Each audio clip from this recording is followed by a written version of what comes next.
Video பார்த்தீங்கன்னா Sunday morning எடுத்தது. அண்ணா புதுசா வீடு கட்டியிருக்காங்க. அதுக்கு பால் காய்ச்சிக்க நம்ம போயிருந்தோம். நம்ம பார்த்தீங்கன்னா நைட்டே போக முடியல. அதனால காலையில எழுந்து நம்ம கிளம்பி குட்டீஸ் 2 பேருமே ரெடி பண்ணி கூட்டிட்டு போவாங்களே எல்லாமே முடிஞ்சிருச்சு. நம்ம பார்த்தீங்கன்னா உள்ள போம்போதே எல்லாருமே இதுதான் வர டைமான்னு கேட்டுட்டு இருந்தாங்க. சரி உள்ள போயிட்டு வாங்கிட்டு வந்த கிஃப்ட்ஸையும் வச்சு அண்ணாக்கு குடுத்துட்டோம். அவங்களும் நமக்கு சாரி, பாப்பாங்களுக்கு ட்ரெஸ் எல்லாமே எடுத்திருந்தாங்க. சரி அப்படியே கொஞ்சம் ஃபோட்டோஸ் எடுத்துட்டு சாப்பிட கிளம்பியாச்சு.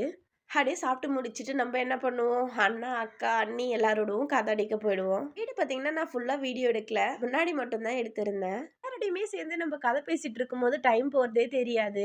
ஹஸ்பண்ட் கிளம்பலாம் கிளம்பலாம்னு சொல்லிட்டு இருந்தாங்க. அவங்களும் சொல்லி சொல்லி வெறுத்து போய் போய் தூங்கியே தூங்கிட்டாங்க. கிளம்புறேன் கிளம்புறேன்னு சொல்லிட்டு ஈவினிங்கே ஆயிடுச்சு. எங்களுடைய ஃபேமிலி பார்த்தீங்கன்னா ரொம்பவே பெரிய ஃபேமிலி. ஏதாவது ஃபங்க்ஷன் அப்படின்றப்போ தான் எல்லாருமே ஒன்று சேருவோம். அந்த டே ஃபுல்லா பார்த்தீங்கன்னா கதை அடிச்சுட்டு காமெடி பண்ணிட்டு பழைய கதைகள் எல்லாமே சிரிச்சு பேசிட்டே போயிடும். இதோட அடுத்த தடவை நாங்க மீட் பண்ற வரைக்கும் இந்த நினைவுகள் மனசுக்குள்ள வந்து வந்து போகும்.